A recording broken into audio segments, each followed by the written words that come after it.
gusta la historia bélica? ¿Quieres ser parte de nuestra vieja guardia? Pues recuerda que también puedes escucharnos en formato audio podcast siempre que quieras desde la web o la app iVoox. Es gratis y ahí tenemos alojados más de 1000 episodios que se publican por lo menos una semana antes que aquí. Puedes acceder a través del enlace en la descripción del audio o desde el primer comentario fijado. Te esperamos.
¿Qué tal? Daros la bienvenida a otro programa de Casus Belli.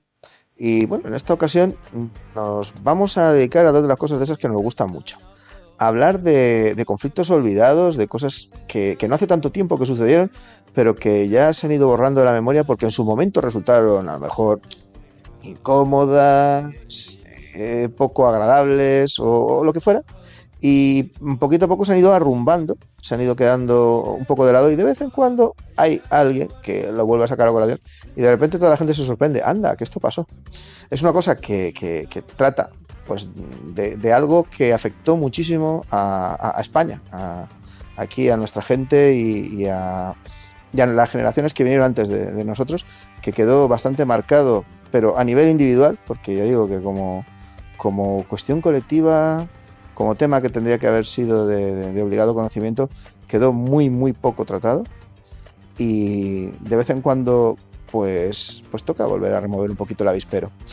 Es además un tema del avispero africano, que aquí sabéis que se le tiene devoción en esta casa, y aparte pues nos permite hablar con alguien con quien nos encanta hacer programas y que pues no hemos prodigado lo suficiente en este canal, que sabe que tiene aquí su casa, pero no le hemos invitado lo suficiente, tenemos que hacerle más frecuente, y que además pues presenta libro, con lo cual pues es alegría por triplicado. Así que pues nada, vamos a ver, camarada corazado, mi querido amigo Félix, ¿de qué tema, de qué personaje estamos hablando? Pues sí, como bien dices, vamos a matar dos pájaros de un tiro. Eso, a matar pájaros. Es matar pájaros. Entonces, volvemos a contar con la presencia de Andrés López Covarrubias, es licenciado en Psicología y profesor de la Academia de Infantería de Toledo. Desde 2012 es académico correspondiente a la Real Academia de Bellas Artes y Ciencias Históricas de Toledo, la SINA. Tiene varios libros sobre la historia de Toledo, evidentemente. Un gran y muy buen libro que ya hicimos aquí, un programa que también fue en crossover con Niebla de Guerra, Good Morning Go Con. ¿Ya ves? Excelente, yo lo compraría, es muy buen libro, lo tengo aquí encima. Y ahora nos viene a presentar pues un libro que trata sobre, bueno, lo puedo decir ya, ¿no, Antonio? Adelante. Bueno, biografía del Sáhara español entre la épica y la tragedia. Andrés, bienvenido de nuevo.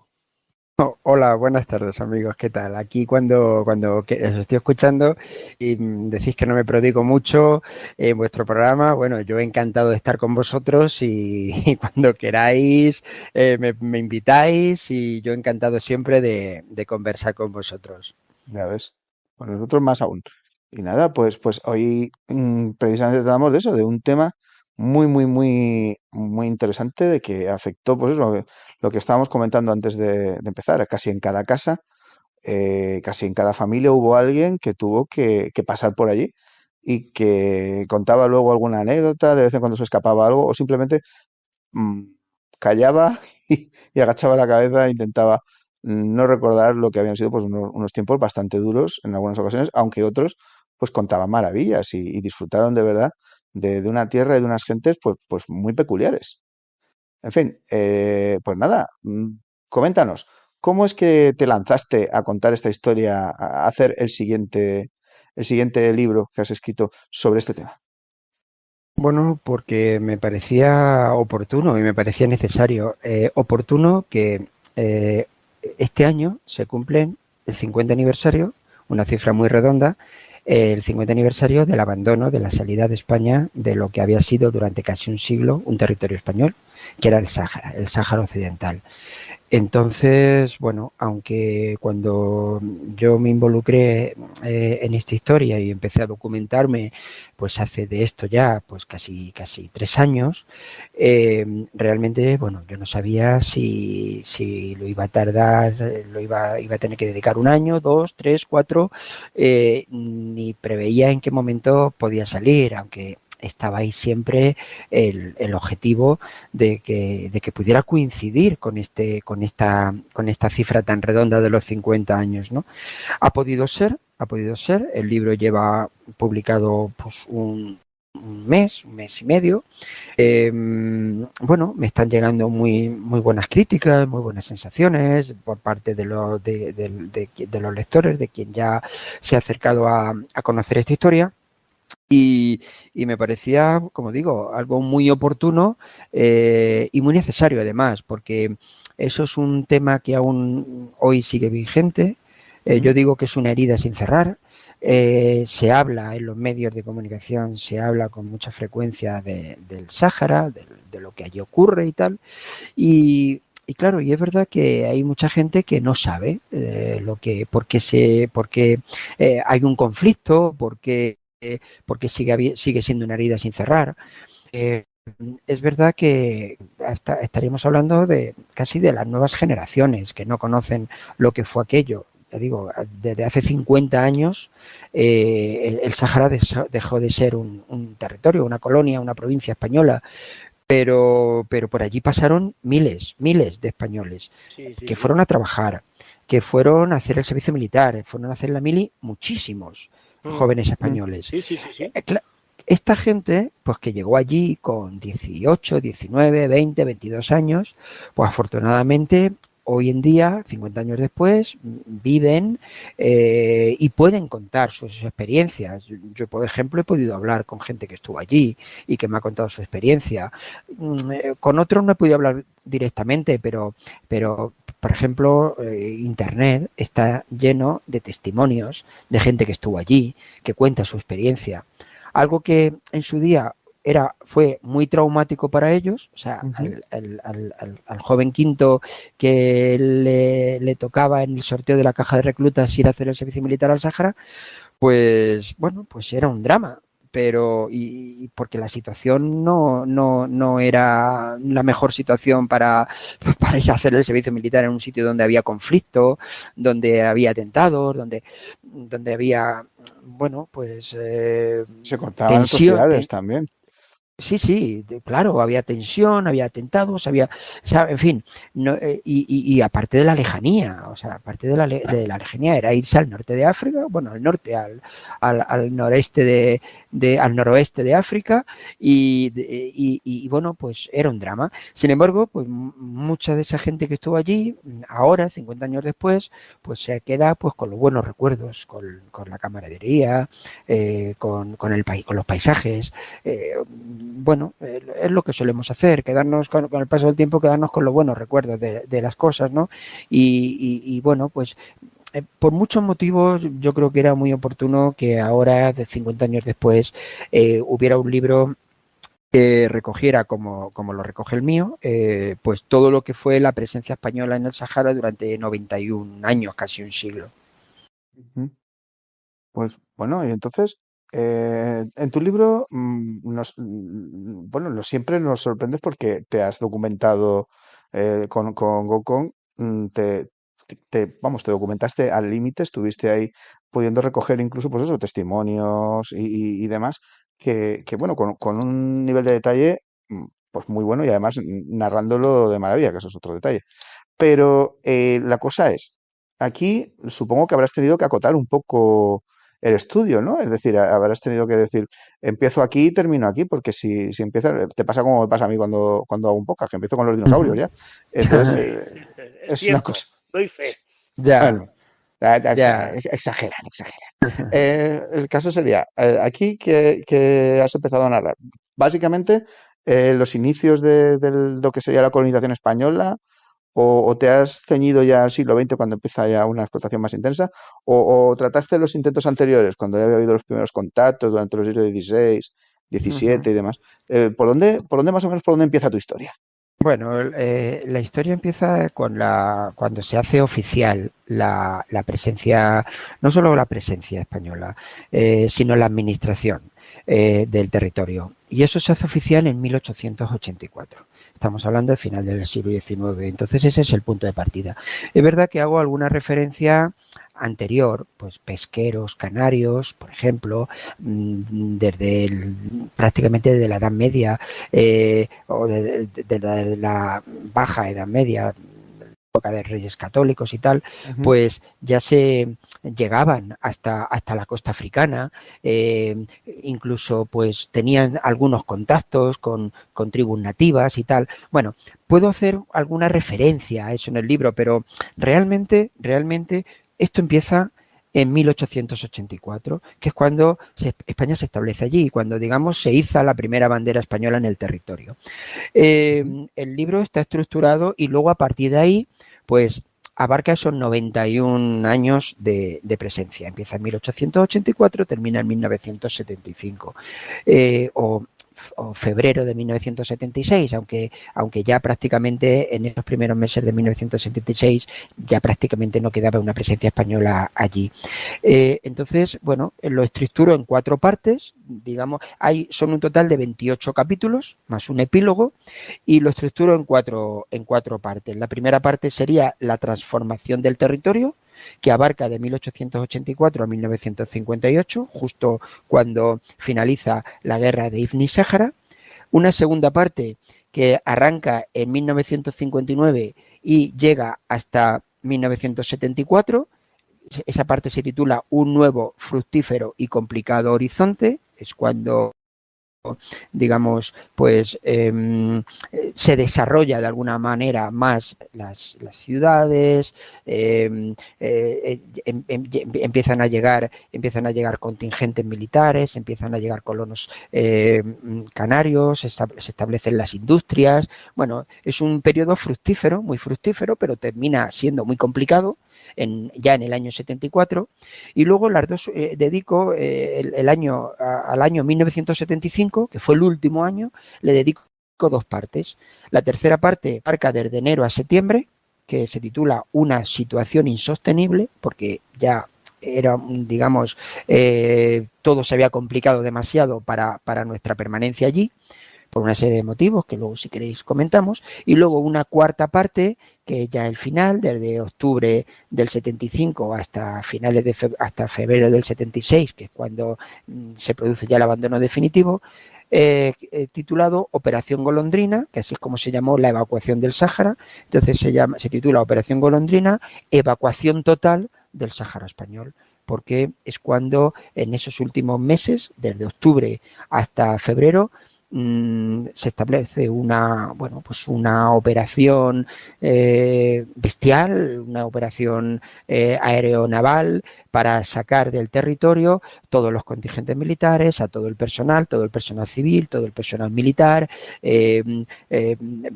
transportes, armamentos, todo lo que allí había. Coincide además, este último periodo coincide con la famosa Marcha Verde. En fin, el libro está estructurado en esos 4 apartados. Los 2 primeros, digamos que tienen menos capítulos y abarcan un periodo más amplio, porque bueno, voy contando pues cuáles fueron los hitos más importantes de esta presencia desde que llegamos allí hasta el año 74, pues todo eso está repartido en 10 capítulos, en 2 partes, en 10 capítulos, pero sobre todo ya la tercera y la cuarta parte dedicada solamente al año 75, ahí es donde ya entro en materia casi del día a día de lo que allí aconteció, ¿no? Caray. Y todo aquello, como decís, pues con ese, en fin, yo diría, o bueno, lo que me dicen, ¿no? Pues un poco con ese estilo que me caracteriza, ¿no? Que es que bueno, que esto es un ensayo, pero no es un ensayo sesudo, no es una novela, pero como me dice, pero es que, como me dicen muchos lectores, ¿no? Pero es que yo lo leo como si estuviera leyendo una novela, solo que son situaciones reales y personajes reales. Pero que es muy, creo yo, y por lo que me dicen, de muy fácil lectura, ¿no? Pues oye, fantástico, ¿no? Estamos hablando, cuando dices que has hablado de el primer asentamiento, la primera reivindicación o reclamación de España, no en 1884, te refieres a que reclama España en la conferencia de Berlín, ¿verdad? Claro, es a partir de la conferencia de Berlín. Bueno, pues tener en cuenta que desde mediados del siglo XIX, el siglo XIX pues es el año de las exploraciones científicas, de la exploración y la explotación del continente africano, y se produce un hecho que hoy podríamos considerar pues vergonzoso desde nuestra actual concepción de las cosas, ¿no? Pero que en ese momento fue así, y es que como las potencias europeas se reúnen para repartirse el continente africano. Las potencias europeas, las principales potencias europeas se reúnen para repartirse África. Por eso, pues allí los alemanes, los ingleses, portugueses, franceses, tenían holandeses, italianos, belgas, el Congo, ¿no? Sí, África estaba repartido por las principales y bueno, pues en ese reparto lo que pasa es que, claro, España no participa, sí participa, pero tener en cuenta que, digamos, en esa época, 1884, todavía España tenía importantes territorios en ultramar. Cuba, Filipinas, sobre todo, ¿vale? Ya había perdido el resto de las colonias americanas, pero digamos que sigue dedicando grandes esfuerzos a mantener esos territorios, con lo cual no interesa mucho África. Es verdad que siempre había habido una presencia en el norte de África, que no siempre había salido rentable, habían sido territorios pobres, desérticos, no eran los territorios que, por ejemplo, que tenía Francia, que tenía Argelia, que tenía Mauritania, que tenía Marruecos. No, teníamos pues unos territorios más al norte y tal, el Rif, tal. Y bueno, así nos fue por allí. Y no era lo más importante. Sin embargo, tampoco quería quedarse al margen de ese reparto. El Sáhara interesaba, o el territorio sahariano interesaba, porque el territorio está enfrente de las Islas Canarias, frente a las Islas Canarias. Entonces era un territorio estratégico para España. ¿Por qué? Pues porque evitaba pues que hubiera otra potencia enfrente de las Islas Canarias, que hubiera otra potencia ahí, interesaba por los bancos pesqueros saharianos, donde los pescadores canarios pues faenaban, interesaba. Y entonces pues siempre pretendió un poco ese territorio. Entonces, bueno, pues en esa conferencia de Berlín, en ese reparto, pues España se queda con bueno, pues Guinea, pues también, y el Sáhara. Entonces, es a partir de ese momento cuando un militar, un explorador, que lo cuento ahí en el libro, Emilio Bonelli, fue el capitán Bonelli, fue quien, que además es todo un personaje, hay que conocerle, y ahí en el libro intento descubrir al personaje, porque de niño había vivido en distintas localidades marroquíes, y y entonces, pues bueno, pues hablaba árabe, hablaba francés, hablaba italiano, fijaros, para un militar de la época, ¿no? Caray. Entonces conocía la idiosincrasia de los nativos, de los africanos.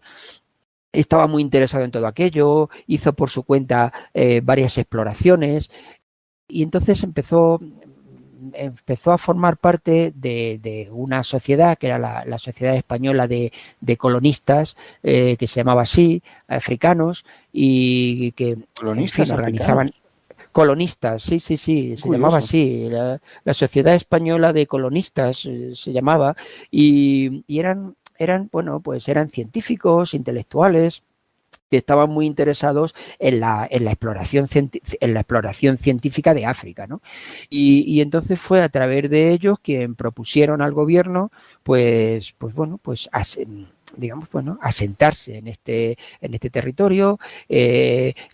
Comisionaron de alguna manera, que era uno de los miembros de la sociedad, al capitán Bonelli para que lo propusiera. El capitán Bonelli estuvo hablando con el entonces ministro del Ejército, que tampoco le hizo mucho caso, pero ni corto ni perezoso se fue a hablar con el presidente del Consejo de Ministros, se fue a hablar con Cánovas del Castillo y y a Cánovas le interesó esto y bueno, pues poco menos que le dijo, venga, pues ¿qué necesitas? Y tal, puso a disposición tres pequeños barcos que partieron de Canarias con destino a esa costa africana y tal, y digamos que fue así como se llegó allí y como se asentó, como se empezó a asentar España en el territorio. Allí se creó un pequeño puesto, una casamata de madera. Allí se arrió la bandera española. Este hombre empezó a hablar con los nativos, a llegar a acuerdos con ellos. En la conferencia de Berlín se oficializó que ese territorio formara parte del protectorado español. Y digamos que esa fue la manera de asentarse. Y claro, porque, perdona, Andrés, era importante que lo dijeran en la conferencia de Berlín. No voy a ser que tanto Francia como Inglaterra, bueno, en este caso Gran Bretaña, fueran ahí a meter a la zarpa y se podían liar. Claro, de hecho es que sí, esto fue en parte por eso, porque también hubo un comerciante inglés que estableció una factoría en la costa sahariana, una factoría pesquera, y entonces pues incluso también él a su gobierno le habló de la zona y tal, y entonces pues antes digamos, por decirlo de alguna manera, antes de que eso llegara más, pues era la manera de de oficialmente reclamar ese territorio y se oficializó ahí en la conferencia de Berlín. La conferencia de Berlín, si no me equivoco mucho, empieza en noviembre de 1884. Entonces, un poco como que lo que quieren tener es un punto de partida para tener algo desde lo que negociar, para decir, es que nosotros ya estamos allí, ¿no? Como poner un pie entre la puerta y el marco diciendo, ¿tiene usted 5 minutos para hablar del África española? Por favor. Sí. O sea, no sé, están como intentando plantar ahí una bandera para decir, oye, que llevamos aquí desde antes de los Reyes Católicos, ¿no? Lo que estabas comentando, que aquí había pescadores canarios de tiempo de los guanches, jolín. Que esto... Y de hecho... Realmente los participantes, es muy curioso, porque hay participantes aquí que nunca van a pisar África, ¿no? Y todo esto lo organiza el señor von Bismarck, porque, todo esto dices en la conferencia de Berlín, cuando habla de von Bismarck. Sí, porque claro, es que por un momento, perdona, pero me he visto a von Bismarck con el casco con el pincho en el Ayun, ¿sabes? En el Sáhara Occidental español, con la bandera. Por un momento he tenido la visión, hubiera sido impresionante. No von Bismarck, pero Guillermo ya estuvo en el norte de África, en Tánger, al principio. Eso fue después, eso fue lo de la Panther. Sí, Aquí, pero bueno, que no así, tiene el nada que ver con incidente. el Sáhara, pero te quiero No, decir es que verdad, no tiene que ver con el Sáhara porque está más al norte y es territorio marroquí, lo que fue la colonia francesa, las ciudades de Tánger y tal. Precisamente Emilio Bonelli vivió en Tánger. Yo he dicho que de niño, porque sus padres, pues bueno, se movieron. Su padre era italiano, entonces se estableció en España, se casó con una zaragozana, con una española.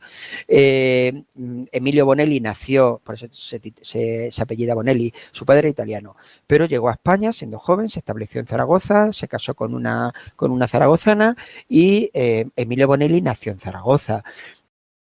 Entonces, bueno, pues era español, pero de ascendencia italiana.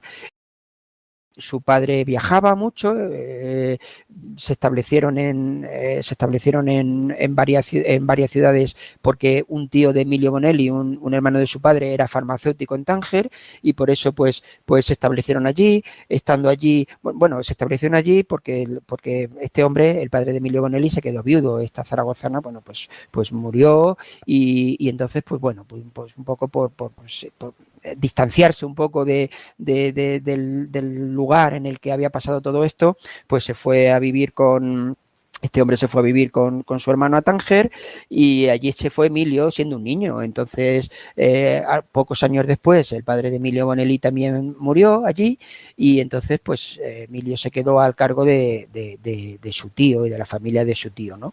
Entonces, pues bueno, él realmente creció como un nativo en estos lugares, ¿no? Pero bueno, creció, volvió a España. Bueno, él se consideraba español, siempre se consideró español y bueno, pues así es un poco como surge esto. Le fue llamado a filas para hacer el servicio militar, pero también digamos que se le ofreció, siendo muy joven y más que hablaba, pues se le ofreció la posibilidad de hacer carrera militar y no se lo pensó, vino aquí a Toledo, a la Academia de Infantería de Toledo y bueno, pues se hizo militar. Entonces, bueno, pues unos años más tarde, pues fue cuando él siguió viajando a África, explorando aquellos territorios. Él cuando iba allí se vestía como un africano más, o sea, como un nativo más, hablaba con todo el mundo, se llevaba fenomenal con todos los nativos, los entendía, era como se consideraba también uno de ellos de alguna manera, ¿no? Y bueno, pues este hombre que dio varias conferencias en Madrid, en la Sociedad Estado Española de Colonistas, bueno, pues empezó a destacar bueno, pues su forma por el conocimiento que tenía del territorio y tal, y por eso se le comisionó cuando vio que había otros países que podían estar interesados en establecerse allí.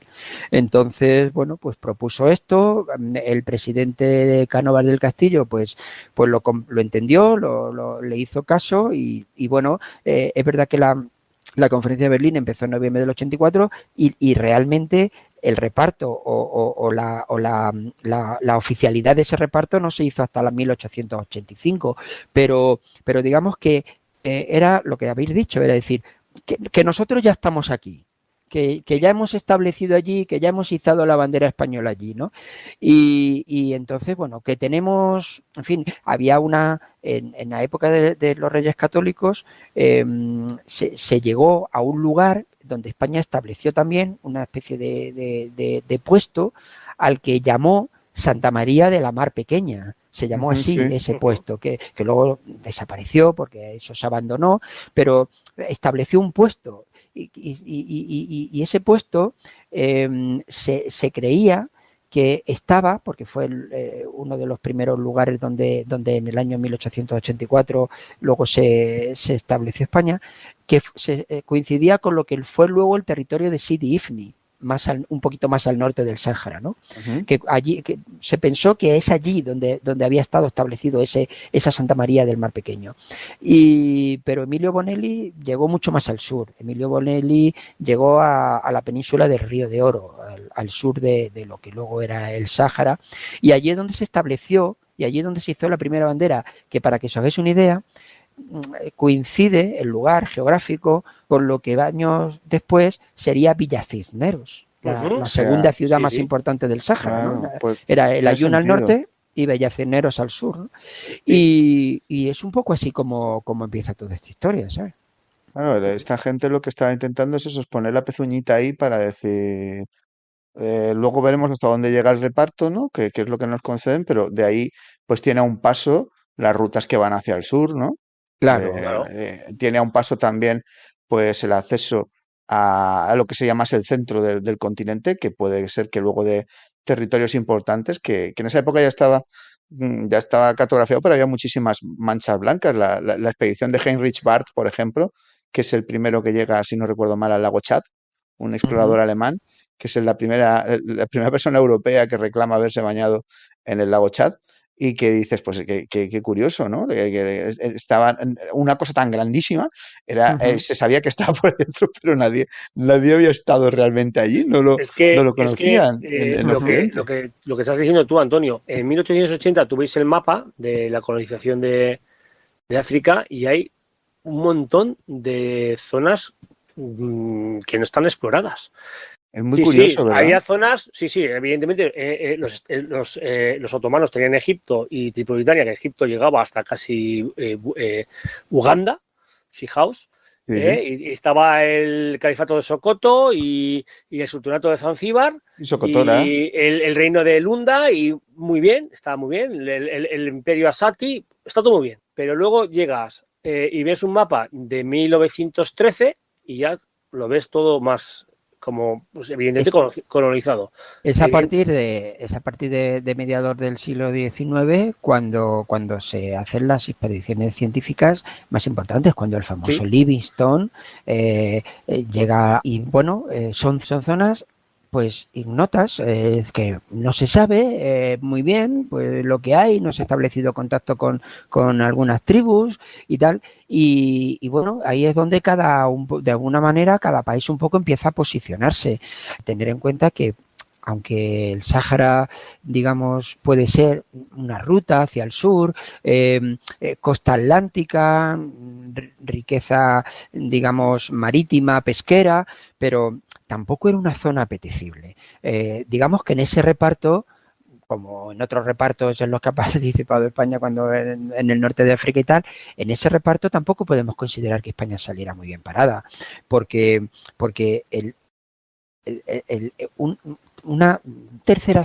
dos terceras partes del territorio sahariano es desierto. La única parte un poco más habitable era la costa atlántica, pero te metes 20 kilómetros al interior y a partir de ahí ya es todo desierto.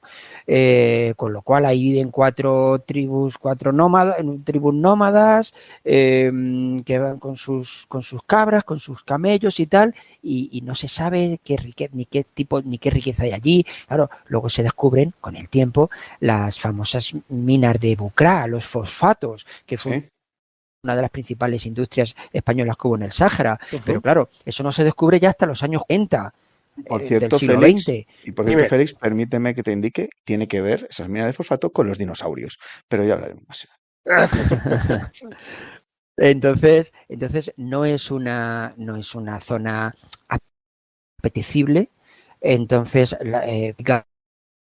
y con otros, en fin, zonas más habitables, es claro, los países, digamos, más potentes en esa época, y España no lo era, España era una potencia ya en total decadencia en el siglo XIX, había perdido todas sus colonias americanas, prácticamente 10 años después perdería ya sus últimas colonias de ultramar, y es ahí ya donde realmente vuelve un poco la vista hacia África, que es cuando también empiezan a establecerse también en la parte del Rif, en el norte de África y tal. Entonces, pero bueno, digamos que tenía algo de sentimental, de estratégico, esa costa, estaba frente al archipiélago canario, y bueno, pues se optó por eso.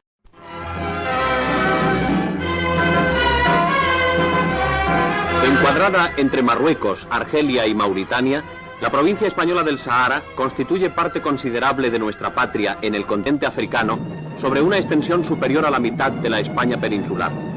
El Aaiún, los manantiales, en el sector norte, es la capital de esta inmensa terraza desplegada frente al Atlántico y hacia las vecinas Canarias.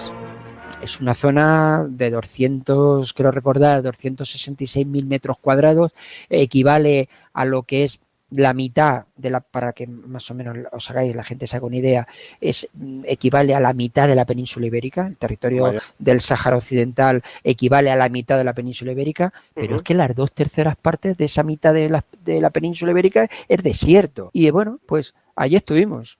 Sí, yo pienso que a lo mejor lo que estaba pasando también era que ese territorio pues podría haber sido eso, una buena base pesquera, podría haber sido un acceso para rutas comerciales, haciendo ahí unas paradas para las caravanas que van, ¿no? ¿Cómo era el dicho aquel? El oro viene del sur, la sal viene del norte y la sabiduría de Tombuctú, ¿no? Que se junta todo allí. Pues podría haber sido, pero habría requerido que la gente que se hubiera metido a colonizar aquello hubiera hecho una inversión grande y con vistas a un futuro. Y eso, pues es la clase industrial española de la época, y bueno, me atrevería a decir en general durante muchísimo tiempo, y no voy a mirar a ninguna época particular, no le va a ese tema. O sea, aquí se juega más al pelotazo y me llevo la pasta. Entonces, Ya. yo creo que no era el tipo de colonia que andábamos buscando. Nosotros ni, a ver, que por ejemplo los ingleses que tenían vistas en mantener un imperio con bases avanzadas por todo el mundo y para eso pues necesitaban Ciudad del Cabo y necesitaban Suez. Entonces, si necesito Ciudad del Cabo, necesito Suez, necesito tener pues un hinterland alrededor seguro y entonces ya acabas conquistando Sudáfrica y te quedas con Egipto y Sudán. No, es que a medio camino, ¿cómo haces una estación de carboneo? ¿Cómo haces un tal si no tienes algo en el Golfo de Guinea? Pues entonces me quedaré con Sierra Leona, me quedaré con todos estos países de por ahí porque es que me viene muy bien. Y así es como los ingleses lo hacen con esa perspectiva, que implica desde luego pues mucha más inversión, un riesgo por su parte, un tal, y al final se acaban llevando el gato al agua, porque luego cuando resulta que son zonas que también pues son muy ricas en recursos naturales y que ofrecen también pues muchas más ventajas, pues ellos las van a explotar. Y así se va a quedar África, que está hecha un colador.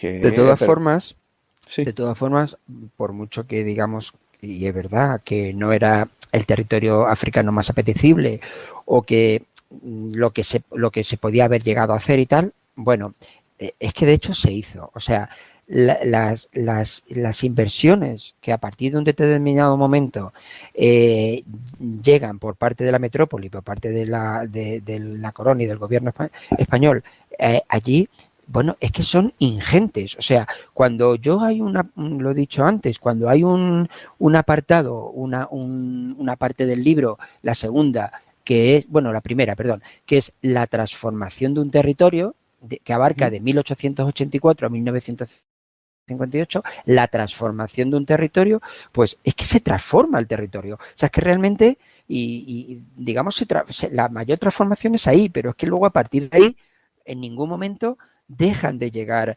recursos, ayudas, se construye.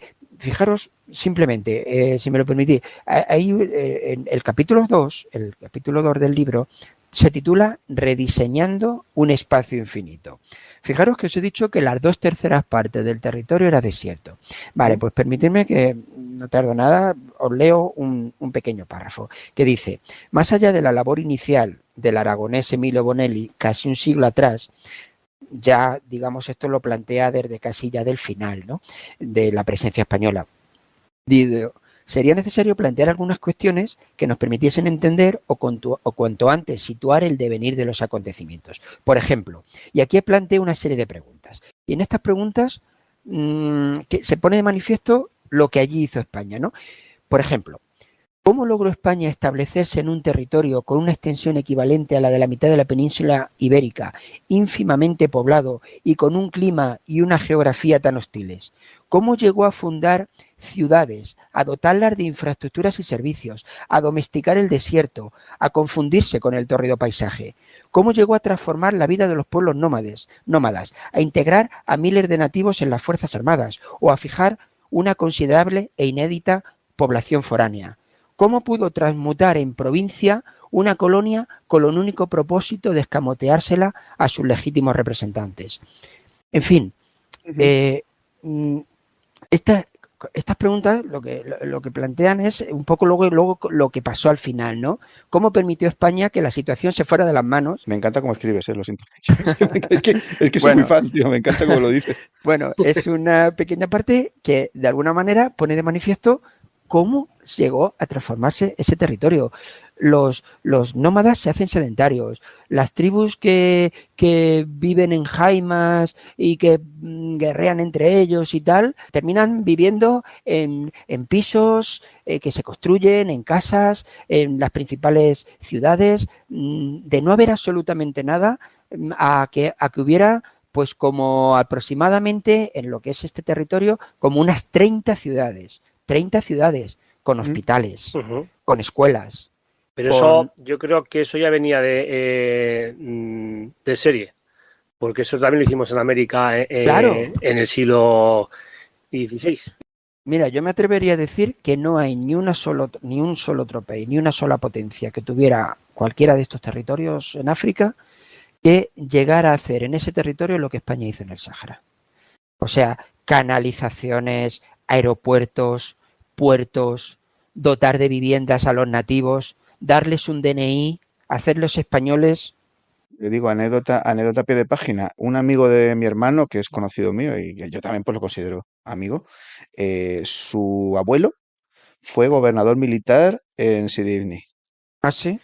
Y de vez en cuando él ha ido allí. Desde que era pequeño, pues de vez en cuando ha regresado. Porque su madre pues se crió allí. Y dice, y es increíble cada vez que voy por allí, y me lo dijo el año pasado todavía. O sea, el año pasado todavía. Tengo un cenicero de Sidimni que me lo trajo de allí. Aquí delante de mí, ahora mismo lo estoy viendo.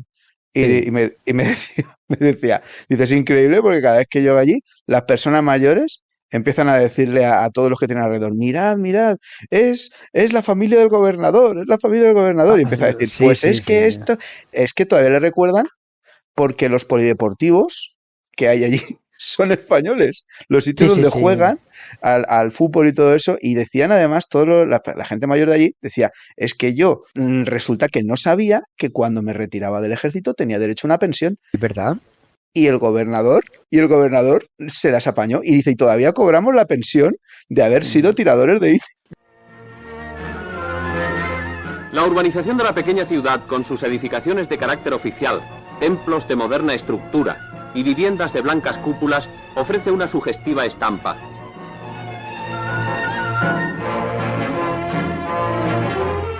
Vínculo eficaz de unión con la península, el aeródromo termina su ampliación con pistas para los grandes aerotransportes.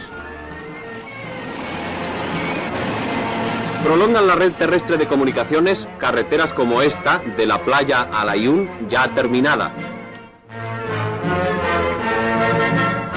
El puerto abre los caminos del mar. Su existencia y organización revelan la voluntad y el tesón de una minoría de compatriotas que aquí desarrollan una misión civilizadora.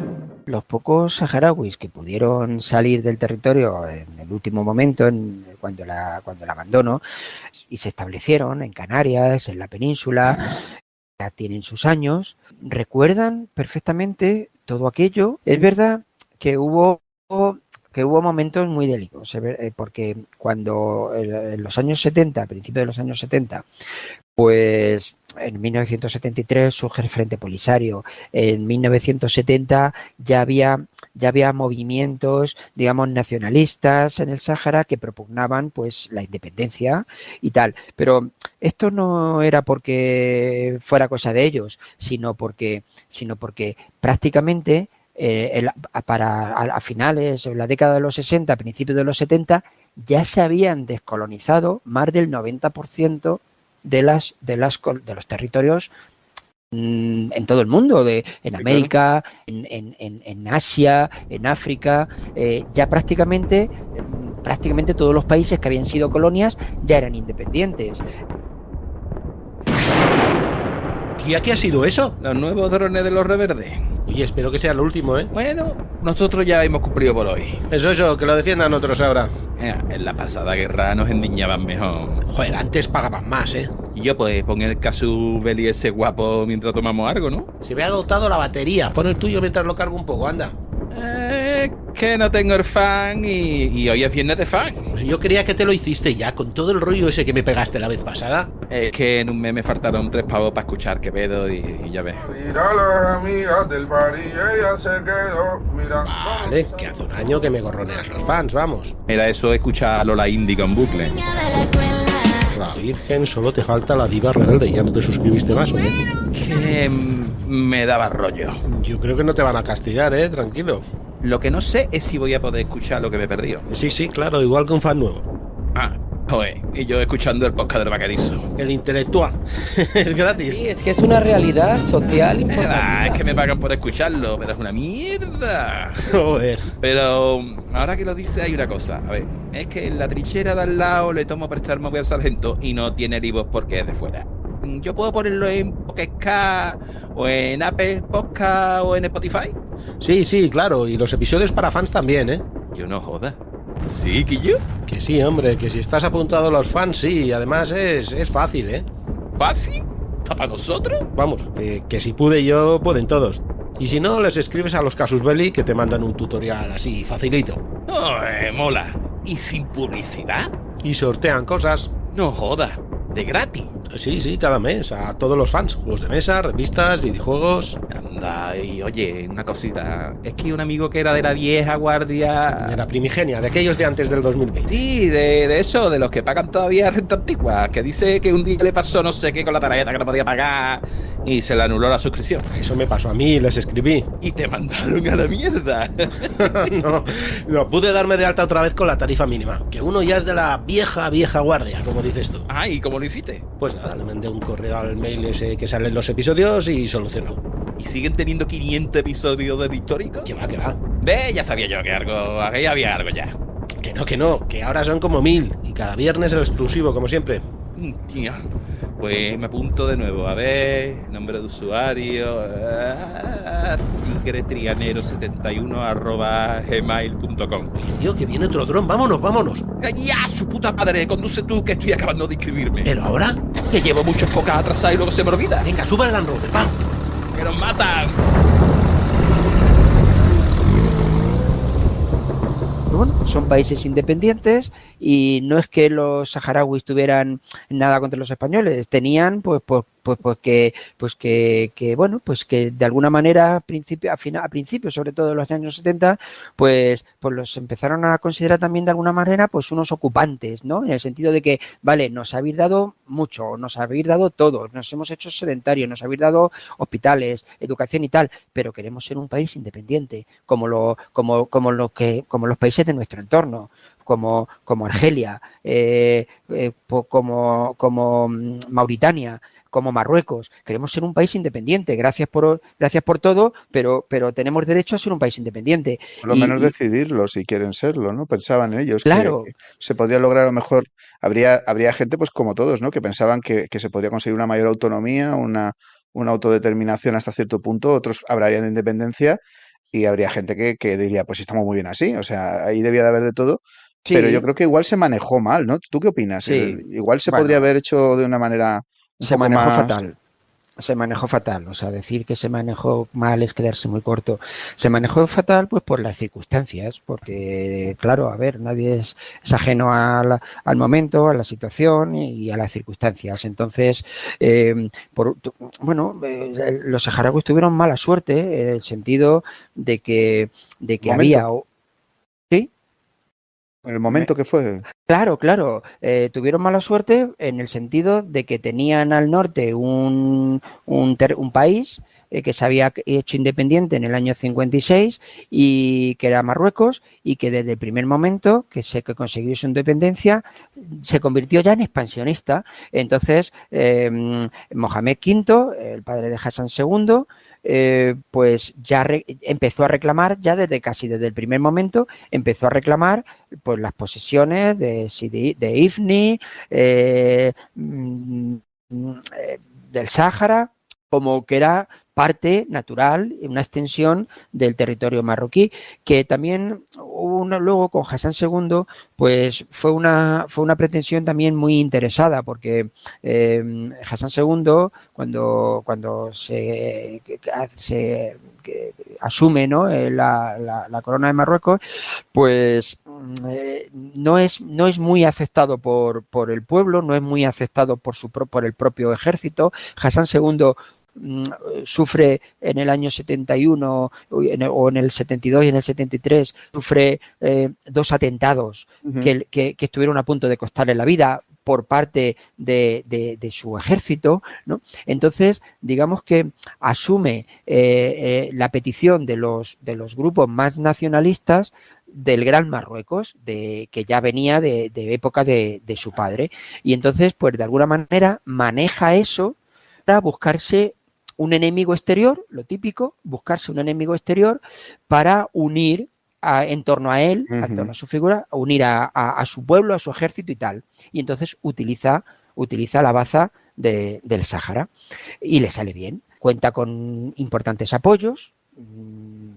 Cuando digo importantes apoyos, digo Francia, digo Arabia Saudí, digo Estados Unidos, que en absoluto querían un Estado socialista, claro, porque era un Estado, digamos, en aquel momento que todavía existían los bloques y estábamos en plena Guerra Fría, pues el Frente Polisario, el movimiento nacionalista saharaui que surge como contraposición, bueno, pues a los que querían continuar con la presencia española y tal, y pretendían esa independencia, pues estaban del lado de Argelia, y Argelia estaba del lado de la Unión Soviética. Eran los movimientos revolucionarios que surgieron en muchos otros países en los años 50, en los años 60, y claro, Estados Unidos no quería en absoluto que aquello se convirtiera en un territorio que además estratégicamente, con esos balcones al Atlántico,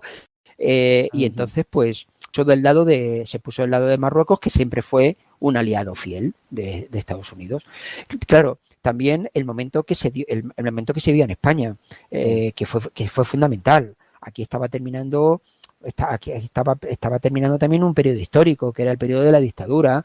Entonces, bueno, pues digamos que se vislumbraba algo distinto, no se sabía muy bien qué, pero se vislumbraba algo distinto, y Hassan II supo aprovechar ese momento, la enfermedad de Franco, su muerte, los políticos que estaban como en una especie de modo sálvese quien pueda, ¿no? Unos a favor de la autodeterminación de los saharauis, otros a favor de Marruecos, otra vez no sabían muy bien dónde situarse, y todo eso, toda esa desunión, fue aprovechada por Hassan II, aparte de que también contra la presencia española en el Sáhara, pues también se hizo una pinza. Por un lado, los propios saharauis, que ya no veían con buenos ojos la presencia española, entonces el Frente Polisario atentaba contra las posiciones españolas. Por otro lado, el Ejército de Liberación, que eran grupos armados, que no eran tropas regulares de ningún ejército, pero estaban apoyados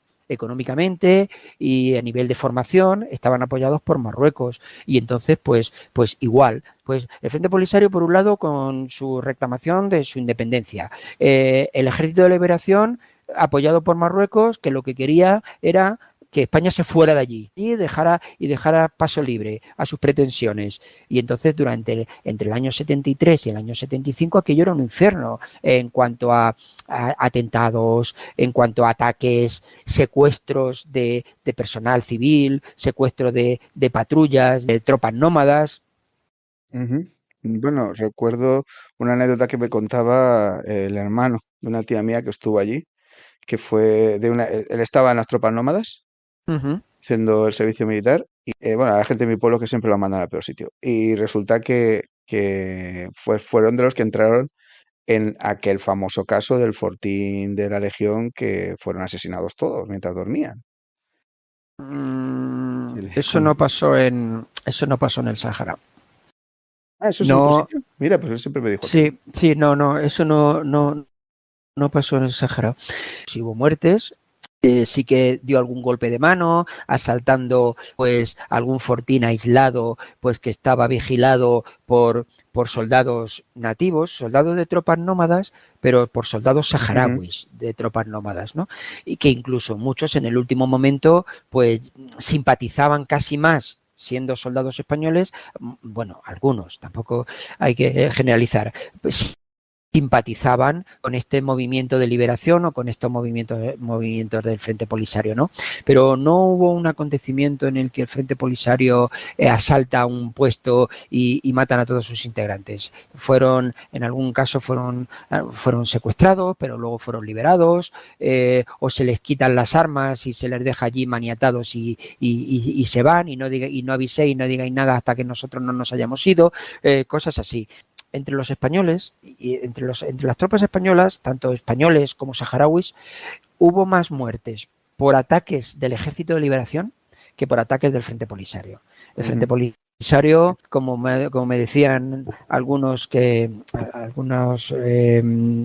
soldados o por ejemplo de tropas nómadas del que hablo en el libro y tal, pues decían, bueno, solían atacarnos de lejos, ametrallaban un puesto, pues a lo mejor algún disparo de mortero y salían corriendo antes de que nos diera a nosotros tiempo salir en su persecución, ¿no?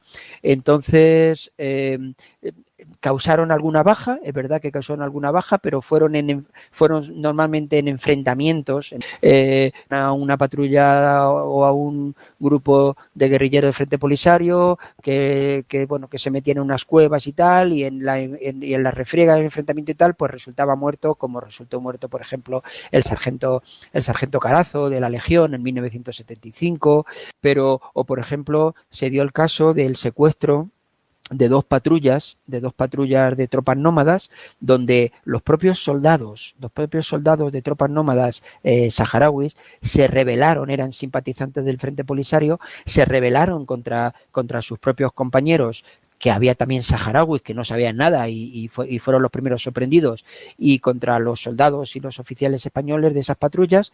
Una noche había dos patrullas, la patrulla Pedro y la patrulla Domingo, que se llamaban así, estaban en dos puntos distintos pero cercanos, y entonces se rebelaron y bueno, pues fueron secuestrados. Entonces ahí aconteció pues que un soldado español, que era un soldado de reemplazo, era un chaval de 20 años, pues se puso nervioso era de noche, salió corriendo porque quiso coger de un Land Rover, una ametralladora y tal, y entonces le dispararon y le mataron, ¿no? Y entonces cogieron a todos los miembros de esas dos patrullas, unos 40 en total, que fueron sorprendidos, sí, estaban durmiendo, cuando escucharon disparos unos se levantaron y tal, pero ya no pudieron hacer nada y los secuestraron, se los llevaron, los maniataron, los montaron en los Land Rover y se los llevaron a Argelia, se los llevaron a Tinduf, donde luego se establecieron los campamentos de refugiados y demás. Pues Argelia era aliado, era un país independiente y eran los aliados del Frente Polisario. Entonces, bueno, pues además a las tropas españolas no se les permitía perseguirles o no se les permitía traspasar fronteras, ¿no? No querían problemas. Entonces, pues estos soldados estuvieron 2 o 3 meses secuestrados y después se les liberó. El único que resultó muerto fue este chico esa misma noche, ¿no? Pero bueno, hubo más muertes entre españoles, por ejemplo, por las minas que colocaba el Ejército de Liberación marroquí. Eso sí que, sobre todo en la frontera norte. Los españoles patrullaban mucho la frontera norte con Marruecos, sobre todo en aquella época, patrullaban mucho la frontera norte del Sáhara.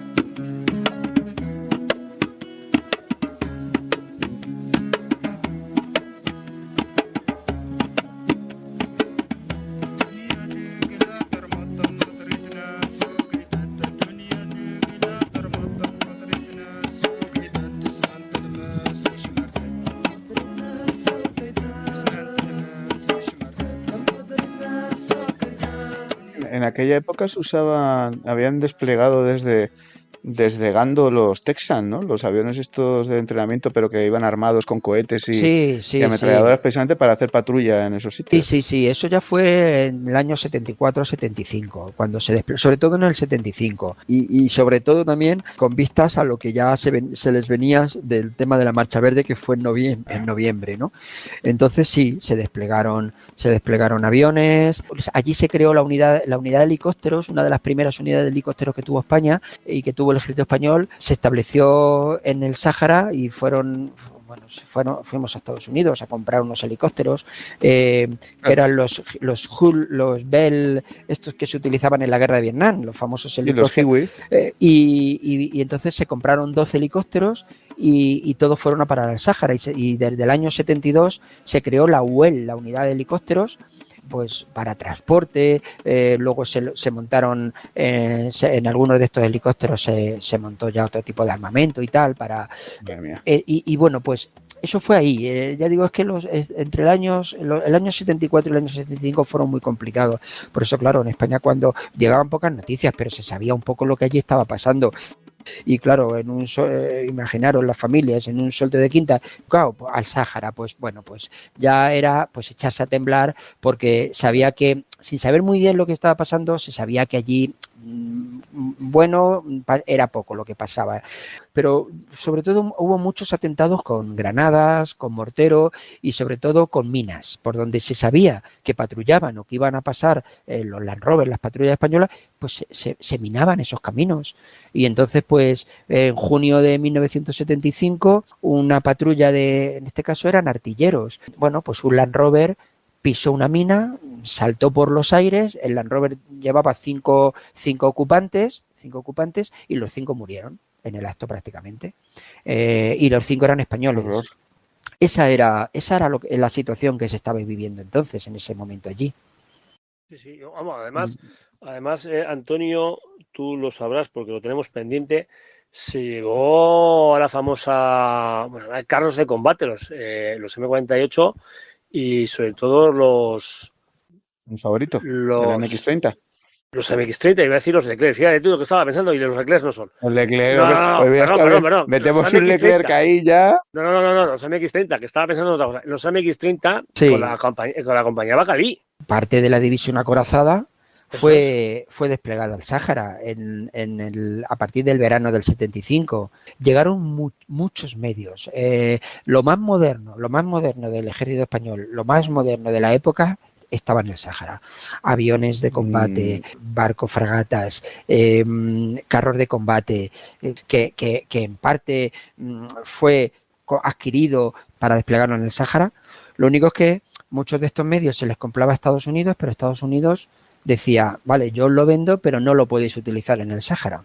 Entonces, pues bueno, pero en el año 75 y sobre todo a partir del verano empezaron a llegar refuerzos, tropas, medios.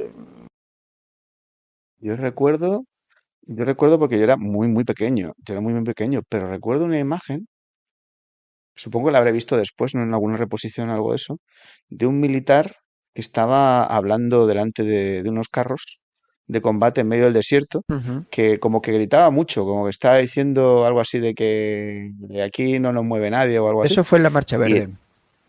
Sí, sería eso porque además eran cañones autopropulsados. Sí. Eran los M108 estos de... M108 o M109. ¿109 sería? No. Que tenía... que parece un tanque, pero no es un tanque. Sí, bueno, los de Infantería de Marina tienen el cañón más largo, creo. Aunque también está el cañón corto. Este sería de los que estaban ahí en el dispositivo. Sí, eso fue la Marcha Verde, porque... Yo de todas formas te diría, estamos aquí presentando tu libro y lo que te invito es que vamos a tener que hacer esto. La Marcha Verde es un podcast entero. La colonización del Sáhara es un podcast entero. El Frente Polisario es otro podcast entero. Yo no profundizaría demasiado porque creo que vale la pena y creo que quienes nos están oyendo estarán de acuerdo. Valdría la pena ir haciéndolo poquito a poco, ir contando desde Bonelli hasta la Operación Golondrina. Sí. todo. Y lo de después ya no me atrevo porque de ahí puede salir de No, todo. bueno, ya lo de después ya es otra historia, pero pero es verdad. Yo de todas formas invito a los oyentes que, bueno, todo esto que estás diciendo, desde Bonelli a la Operación Golondrina, está reflejado en el libro, todo. Por eso te digo, tenemos que hacer capítulo a capítulo tu libro. Es que esto tiene saga. Yo creo que no me cuando... Sí, yo creo que cuando, no sé si os lo había contado, que cuando un personaje muy, muy conocido por todos, no hay nadie que no conozca a Arturo Pérez Reverte, por ejemplo, pues como académico, como reportero, como corresponsal de guerra, como novelista, como académico, en fin. Yo le menciono muchas veces en el libro porque él estuvo allí en estos últimos meses, estuvo los últimos 9 meses. Sí. Sí, estuvo 9 meses allí como corresponsal del diario Pueblo y él mandaba crónicas prácticamente a diario de lo que allí acontecía. Y además no son unas crónicas cualquiera. Yo he podido, para documentarme, para hacer este libro, he podido acceder, localizado y pude acceder a prácticamente todas las crónicas que Arturo Pérez Reverte escribió y mandó y que luego se publicaba en el diario Pueblo. Y bueno, no son unas crónicas cualquiera, es decir, no es una crónica sosa, imparcial, de escuela periodística, tal. Yo cuento lo que está pasando y ya está, no, sino que ahí ya se ve que había un potencial novelista, un potencial escritor, ¿no? Porque es verdad, es que da gusto leer esas crónicas, como refleja el ambiente. Sí, lo que estaba pasando. Me vienen 2 artículos suyos que publicó en Patente de Corso. Sí, después ha publicado. Sí. Pues dos artículos, uno sobre un sargento de las tropas nómadas que se queda que se queda esperando a ver que le den instrucciones y ya no le van a decir nada porque los españoles se van. Y que lo siguiente que ve de él es una foto subido en un Land Rover antiguo de la Sahariana con el Kalashnikov en la mano. Sí. luchando contra los marroquíes cuando ya han pasado, pues eso, dice ya, la última vez que le vi era una foto de los años 80, tal, y dices, increíble.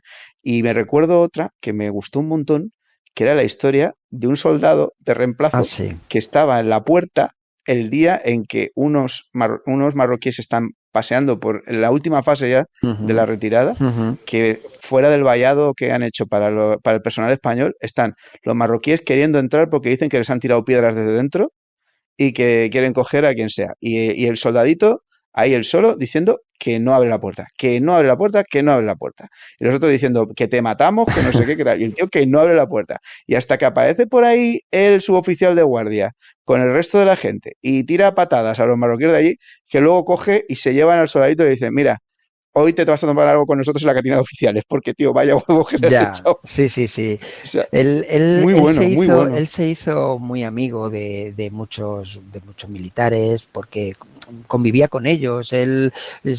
Había que hacer una patrulla y se iba con ellos. Y tenían que entrar no sé dónde y estaba con ellos, ¿no? Entonces, luego lo ha dicho y lo ha escrito muchas veces, ¿no? Ha dedicado artículos en Patente de Corso, en los dominicales, tal, ha dedicado unos cuantos artículos al Sáhara. Pero más allá de esos artículos están las crónicas que él enviaba en el momento en que él estaba allí y estaba pasando lo que estaba pasando, y él contaba lo que estaba pasando, ¿no?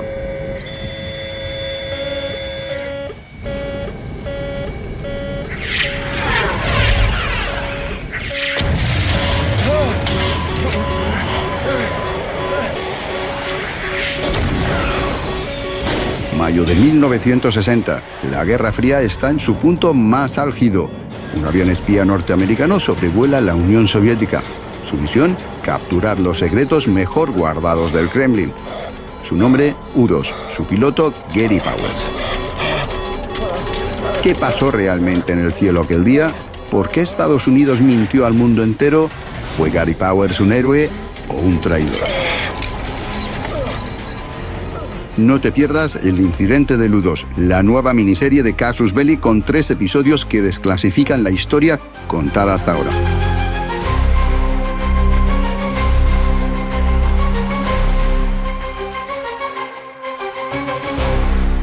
Entonces, para mí es muy importante, o para mí, digo porque no sé si os he contado, pues que él en un momento en sus redes sociales dijo del libro que era un libro excelente y que él se lo había leído y que lo recomendaba y tal. Entonces, claro, eso fue algo impactante para mí. ¿Por qué? Bueno, pues lógicamente por venir del personaje que viene, Arturo Pérez Reverte, como académico de la lengua, como novelista, como escritor y como corresponsal, como testigo de lo que allí pasó. Porque claro, podía haber dicho, lo que refleja el libro no tiene nada que ver con lo que pasó, por ejemplo, ¿no? Podía haber, pero no, o sea, lo ha gustado y lo ha dicho, ¿no? Por eso quería decir y quería recomendar a los oyentes, pues que si aún hoy no tienen muy claro qué fue el Sáhara Español, qué pasó allí, por qué sigue siendo un tema polémico, por qué se sigue citando y nombrando a España cuando se habla del Sáhara, hoy en día, quiero decir, 50 años después, pues lo van a descubrir ahí, lo van a saber ahí. Por eso invito a todo el que tenga una mínima curiosidad por saber la historia española en el Sáhara, que se acerque. Más allá de que yo estoy encantado de cuando queráis hablamos de lo que queráis, ¿no? Claro, por supuesto. Por favor. Mira, pues, ¿cuánto tiempo te ha llevado a escribir este libro? Bueno, pues así, a bote pronto. Sí, bueno, pues mira, yo terminé de escribir el libro anterior, Good Morning Gokon, la de la historia de los españoles en la guerra de Vietnam. Ese libro, creo recordar que se publicó en el año 2022. Justo cuando, poco después, es que tampoco te pasó mucho tiempo, recuerdo que empecé a documentarme, que este tema ya estaba ahí, en la retaguardia, o sea, ese tema ya estaba, ya rondaba la cabeza, pero fue poco después cuando empecé a leer, que es lo primero que hago siempre, pues leer todo lo que llega a mis manos o puedo conseguir sobre este tema para ver, bueno, para ver lo que otras personas han hecho antes que yo, ver cómo lo reflejan, unos descubren, bueno, pues unas historias, unas aventuras, otras, y bueno, eso te va llevando a ir contactando también con gente que te pueda ofrecer su testimonio. Yo también, bueno, pues tuve suerte a través de alguna persona que conocía, pues que me facilitó unos contactos, en fin, que al final, entre lecturas, entrevistas, prensa de la época y tal, al final han sido casi, no llega a los 3 años, pero 2 años largos sí que me ha llevado a hacer este libro. Y ha sido, por lo tanto, pues minucioso y, bueno, amplio y profundo, ¿no? O sea, porque has tenido ahí, le has podido dedicar todo ese tiempo y eso, pues es mucha investigación. Sí, luego lo que pasa es que lo que hablábamos son 91 años. El libro tiene con un par de cuadernillos de fotografías. El libro en total, no sé si son 504 páginas las que tiene. Pues es un libro hermoso, ¿eh? Sí, son 500, sí, pesa, pesa un poco. Está muy bien editado por Rialp, que es la editorial que lo ha sacado, y la verdad es que me gusta, en fin, cómo ha quedado. Y bueno, son 91 años. ¿Qué quiero decir? Que he sido lo más minucioso que se puede hacer, que se puede ser, cuando, si quieres contar 91 años de historia en un libro. Y quiero decir que es posible que haya gente que eche en falta algo en particular, o que podía haberme extendido más en no sé qué tema, y eso es lógico. Es decir, hay gente que pueda pensar que en una parte me he extendido mucho, que echa en falta que en otra tal, pero al final era mi punto de vista, mi versión de los hechos, de la colonización, de la presencia, de la transformación. Bueno, pues es mi punto de vista, y yo creo que quien lo ha leído y quien me ha dado su opinión, pues me ha dicho que está bien reflejado. Entonces, en ese sentido, pues yo feliz, claro. Hombre, genial. Eso, que tengas el refrendo de personas que a lo mejor, pues eso, han formado parte de la investigación o han estado ahí ayudándote a hacer el libro y conocían el tema a lo mejor de primera mano, breve, eso es un... De muchos eso es veteranos, una- de muchos veteranos del Sáhara, sí, porque, ya digo, por allí pasaron miles de personas, miles de españoles. Y hoy en día hay distintas asociaciones, distintos colectivos a los que yo me he podido acercar, si no antes durante el proceso, sí después, para ponerme en contacto con ellos. Tienen las redes sociales son muy importantes hoy en día, tienen su Facebook, tienen sus páginas web y tal. Y entonces, pues ha habido mucha gente, de gente que estuvo allí, que una vez que han sabido que este libro estaba ahí, existía, contaba, pues, bueno, pues también sus historias se veían reflejadas en muchas de las historias que se cuentan. No aparecían con su nombre y apellidos porque fueron cientos de miles, pero se veían reflejadas en las historias, ¿no? Y que gente que estuvo allí haciendo servicio militar o como militar profesional, diga que se ha visto reflejado o que ha averiguado cosas que no sabía, porque claro, cuando estás allí tienes una visión más corta de lo que sucede a tu alrededor, que eso es una experiencia inconmensurable, pero poder luego abarcarlo todo, lo que pasó a nivel político, a nivel diplomático, a nivel económico y a nivel militar, pues mucha gente que dice, estas cosas no las sabía, estuve allí, pero estas cosas no llegaban a nosotros cuando estábamos allí, ¿no? En fin, que es importante que la gente sepa lo que pasó. ¿Verdad que sí? Es importante para que la gente se haga luego una idea de lo que pasó allí y por qué hay gente todavía con cierta edad, ¿no?, que está en nuestro país, que reclama ese DNI español. Claro. Porque ellos lo reclaman diciendo, no, nosotros somos españoles. Uh-huh. Pasa que no nos dejan. Y muchas personas aún mayores, claro, porque tenían que tener una cierta edad para tener ese DNI, y que hoy día muestran, incluso yo diría que lo muestran no ya por exigir ni pedir nada, sino lo muestran con orgullo de decir, bueno, un día fuimos españoles, éramos saharauis, estábamos allí y tal. En su visita a la provincia española del Sahara, llegan al aeródromo de La Ayun los ministros del Ejército y de la Vivienda, Teniente General Barroso y don José María Martínez y Sánchez Arjona. Después del saludo de las autoridades militares y civiles, presencian el desfile simultáneo de la aviación y la infantería.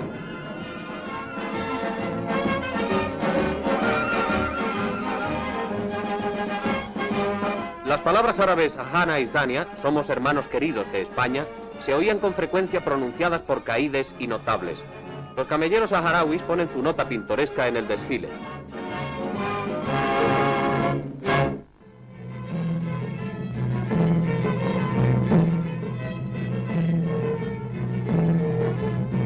Para los moradores de La Ayun, este es un día de fiesta. Nativos ataviados a la usanza local hacen las tradicionales ofrendas de leche de camella y dátiles a los ministros.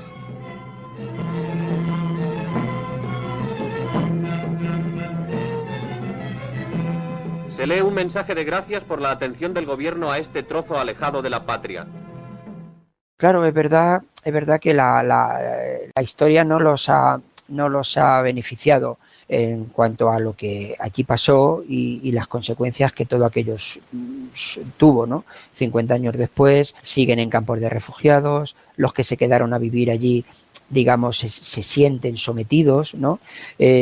Muchos de los que pudieron salir y viven en España, pues, bueno, pues de alguna manera, pues algunos ya no querrán saber nada, otros siguen luchando lo que pueden por conseguir pero bueno, estamos viendo pues que decisiones políticas que tanto tiempo después se están tomando y que siguen sin beneficiar a aquella población. En fin, es un drama. Yo cuando el subtítulo del libro digo entre la épica y la tragedia, o sea, sí. Hubo una épica, claro que hubo una épica en todo lo que allí aconteció, en la propia colonización, en la propia transformación del territorio, en la propia integración de los saharauis a un colectivo, a una nación, en los episodios épicos que se dieron, por ejemplo, pues en una resistencia, en una batalla y tal. Hubo una épica, pero una tragedia también. Y, Sí. ¿no?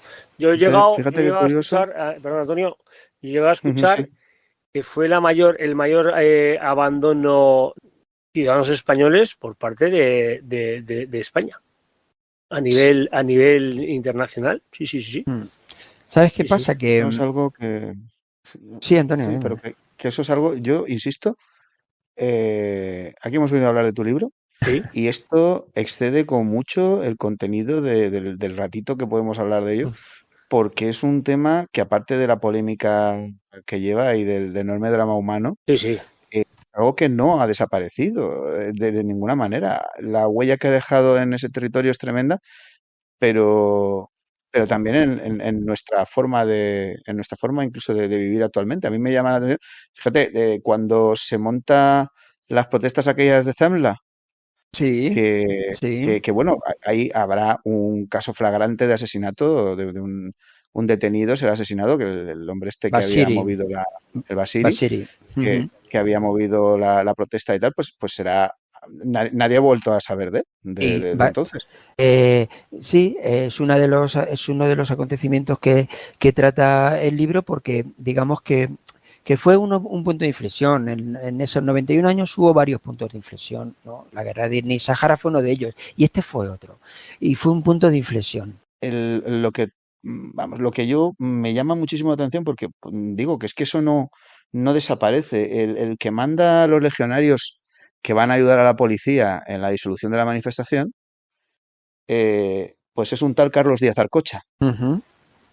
El capitán, entonces, Carlos Díaz Arcocha, que se retirará con el rango de teniente coronel para ser el primer jefe de la Ertzaintza. El primer jefe de la Ertzaintza, que morirá asesinado por ETA en Vitoria, le pondrán una bomba. Sí. Pues el primer jefe de la Ertzaintza había estado allí. O sea, es que no sé si todo lo que has estado diciendo, de esas familias, que siempre hubo alguien que estuvo allí, por toda la gente que pasó por allí, es tan influyente o más, creo yo, que todo aquello la parafernalia que se dice, pues es que de todos los pueblos salió alguien para la División Azul. Es que siempre te encontrarás a alguien que hizo la mil en Melilla. Tal. Siempre pues el Sáhara fue así. El Sáhara fue también un sitio que fue el nido donde se gestaron las tragedias, las glorias, los recuerdos familiares, los momentos bonitos y tristes de muchísimos españoles que luego han tenido influencia en lo que ha sido el devenir posterior. ¿Sabes por qué? Porque como alguno de los veteranos me dijo, o en alguna o testimonios que también he leído de aquellos veteranos, sobre todo jóvenes oficiales, que decían y que quedaban después que el Sáhara era una auténtica escuela de oficiales, escuela de mando, porque lo que vivían allí no era imposible aprenderlo y vivirlo en ningún otro sitio. O sea, cualquier teniente, por ejemplo, recién salido de la academia, que iba destinado pues a cualquier sitio dentro de la península y tal, o cualquier teniente recién salido de la academia que tenía que mandar una compañía, mandar una sección en el Sáhara. Cuando años después han hablado de su experiencia, han dicho, aquello era una auténtica escuela de mando, una auténtica escuela de liderazgo, pero no porque nadie te enseñara nada, te diera ninguna teórica y tal, sino simplemente por la experiencia que suponía el día a día, el vivir con esa incertidumbre, con esa tensión, participar en escaramuzas, mandar a tropas muy rudas, muy... esa experiencia no era equivalente o equiparable a nada que se estuviera viviendo en aquel momento en la península, ¿no?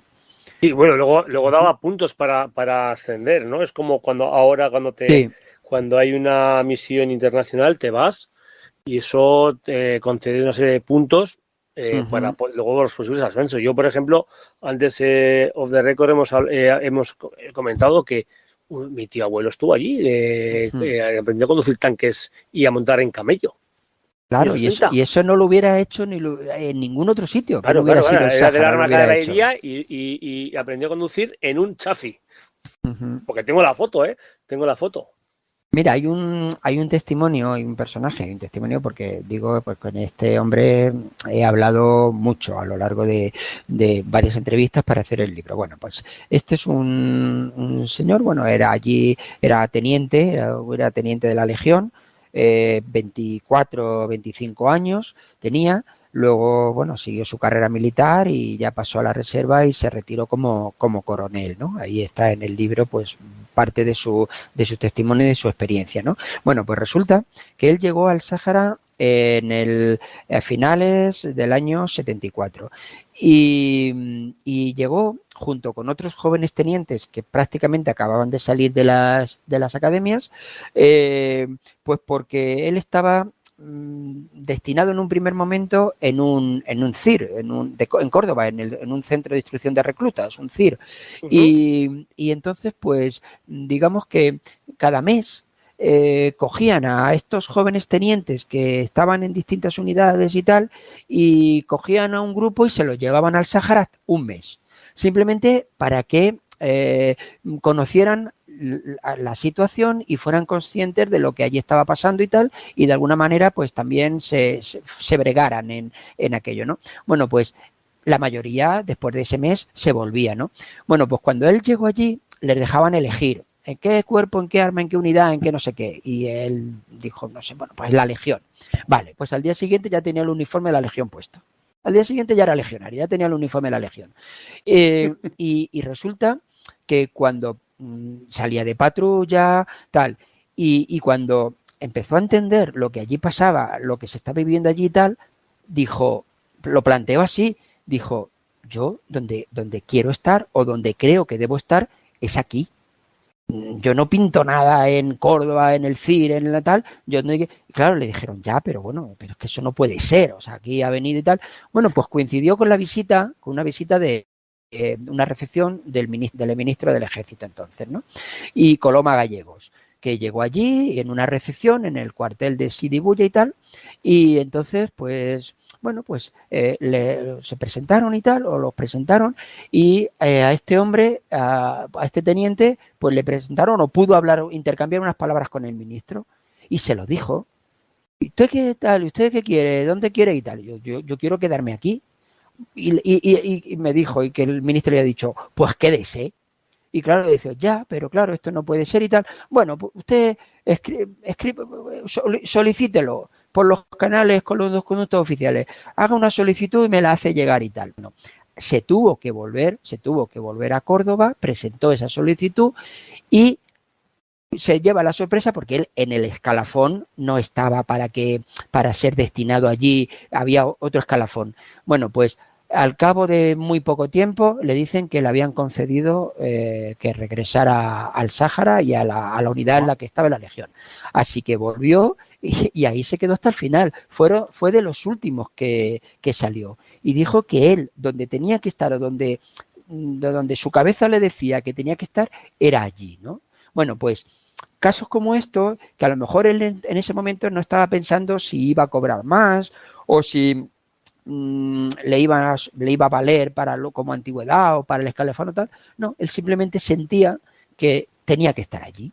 Y bueno, y fueron de los últimos que salió. Ahí están sus testimonios y alguna otra curiosidad sobre él que hay ahí, ¿no? Como que se casó y se fue a Asturias de luna de miel justo cuando empezó la Marcha Verde. Entonces se eliminaron todos los permisos y le dijeron que se tenía que volver al Sáhara porque se habían cancelado todos los permisos, incluso, y tuvo que cancelar su luna de miel y volverse al Sáhara, ¿no?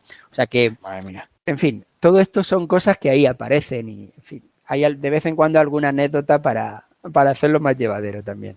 Y ahora, desde luego, ya eso va a quedar para siempre, porque ahora lo has contado y ha quedado negro sobre blanco para la posteridad. Así que, pues magnífico. No son esos recuerdos que luego, pues por desgracia, se pierden cuando fallecen los últimos portadores de ellos. Que yo creo que son algo más que batallitas de abuelos, ¿no? Porque bueno, esto es historia con mayúsculas, ¿no? No son solo las batallitas de los abuelos, sino... Vaya que sí. Sí. Sí, así lo pienso. Esta es la salida que usted hubiera querido para sus hombres, capitán. Mis hombres se van totalmente orgullosos y con el honor totalmente intacto e incluso elevado porque han cumplido con su deber, que era lo que nos han mandado. A lo mejor yo personalmente podría preferir otras salidas, pero desde luego mis hombres salen con el honor más alto que pueden encontrar.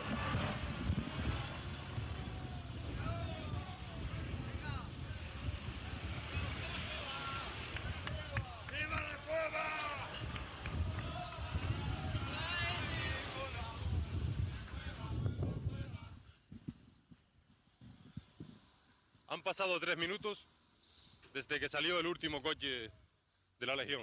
Y aquí que ya llegan las primeras fuerzas del ejército marroquí.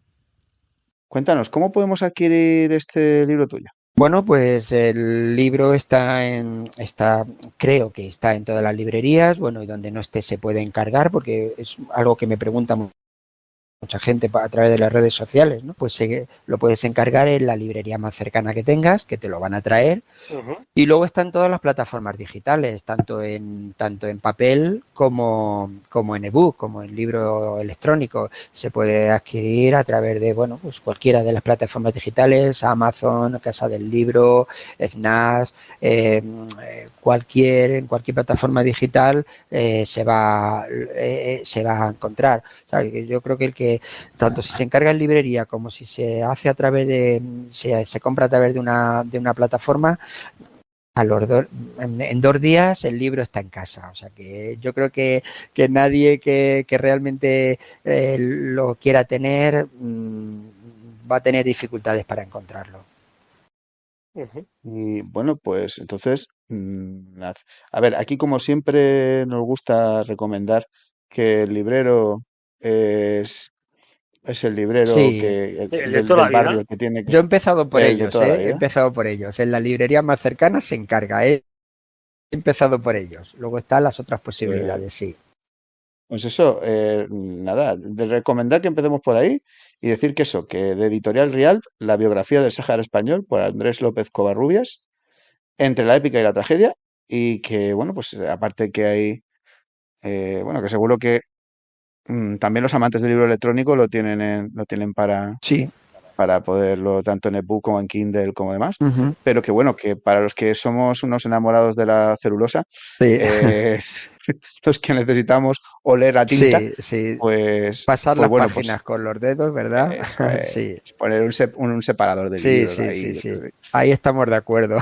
el marcapáginas y su eso. Pues nada, deciros pues eso, que ya está disponible y que no lo esperáis.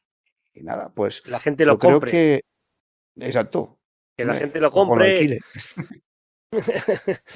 Que yo digo, bueno, creo que por no querer matar la ballena para hacer el canapé, como decía el chiste, vamos a tener que dejarlo aquí, simplemente en eso, en esta breve semblanza que nos has hecho, en esta especie de menú degustación que nos has ofrecido de lo que es esta obra, animar a la gente a que, vamos a ver, si lo podemos ver a fondo, si se puede leer con el cariño que lo has escrito, con el que nos lo ofreces, y que bueno, que si a la gente le parece bien, pues oye, te vamos a llamar para más cosas del Sáhara y sus aledaños, ¿no? Bueno, pues yo encantado, ya lo he dicho al principio, os agradezco mucho que nuevamente os hayáis acordado de mí, bueno, habéis aguantado este ratito, que yo me pongo a hablar y yo no sé si a veces no me paso, ¿no? Pero no controlo el tiempo cuando me pongo a hablar de algo que, bueno, pues que me conozco, medio conozco, me gusta, en fin, en lo que he trabajado. Entonces, os lo agradezco mucho y bueno, pues cuando queráis ya sabéis dónde estoy y podéis contar conmigo cuando queráis. Pues bueno, pues de nuevo agradecerte que hayas respondido a la llamada de nuestro conseguidor Félix, pero sobre todo agradecerte que hayas hecho este trabajo de escribirlo, de narrarlo, de ponerle tinta y papel a estas historias de veteranos, a estas narrativas, a estas crónicas antiguas, a estas noticias de periódicos atrasados hasta formar, pues eso, una obra que permita rescatar del olvido este, este territorio y esta época y también estas personas y además, pues eso, pues ofrecernos material pues para descubrir muchas de las cosas que ya digo que yo creo que han marcado más la actualidad de lo que nosotros nos imaginamos, que somos herederos de la gente que estuvo allí y de la situación que allí se creó. Entonces, pues nos quedamos un poco huérfanos si simplemente la dejamos de lado y pasamos adelante como si no hubiera ocurrido nada. Totalmente de acuerdo y bueno, espero haber contribuido humildemente a que esto siga vivo en la memoria y en el recuerdo y para que para quien no lo conozca, contribuido a que se sepa lo que allí pasó y bueno, pues sí, simplemente yo sí he conseguido eso y a la gente le gusta y se aclara lo que allí pasó, yo con eso ya me siento más que satisfecho. Pues bueno, de nuevo, muchas gracias y seguimos en contacto, que esto va a más. Bueno, pues muchas gracias a vosotros. Y muchísima suerte con este lanzamiento. Gracias, encantado como siempre. Pues bueno, Félix, que decir, muchísimas gracias por haber hecho los contactos necesarios para lograr este con programa. Andrés todos facilidades. Lo mismo digo, Pues mira. Con Félix todos son facilidades. Sí, más te vale porque si no, no veas cómo se pone. Ya, bueno. No creo que haga falta. Todos son facilidades. Que lo digan al señor Ivox. Todavía se acuesta con terror por las noches. Bueno, pues nada, pues muchísimas gracias, Félix. Y bueno, vamos a por más, ¿no? Sí, hay que ir a por más. Vuelvo a recomendar y a decir que compren el libro. Sobre todo en la librería de confianza, más que nada pues para que esta gente finalmente no desaparezca, ¿no? Al final hay que aportar un poco todos al barrio y eso, y sobre todo pues eso, que lean el libro porque se van a dar cuenta de muchísimas cosas que los que ya tenemos una edad ya conocíamos algo porque antiguamente se daba en historia. Entonces, para estas nuevas generaciones que este tipo de historia no la conocen, pues va a ser muy, no sé. Clarificador. Sí, yo creo que sí. Revelador, sí. Revelador, sí, exactamente. Pues nada, con ello contamos.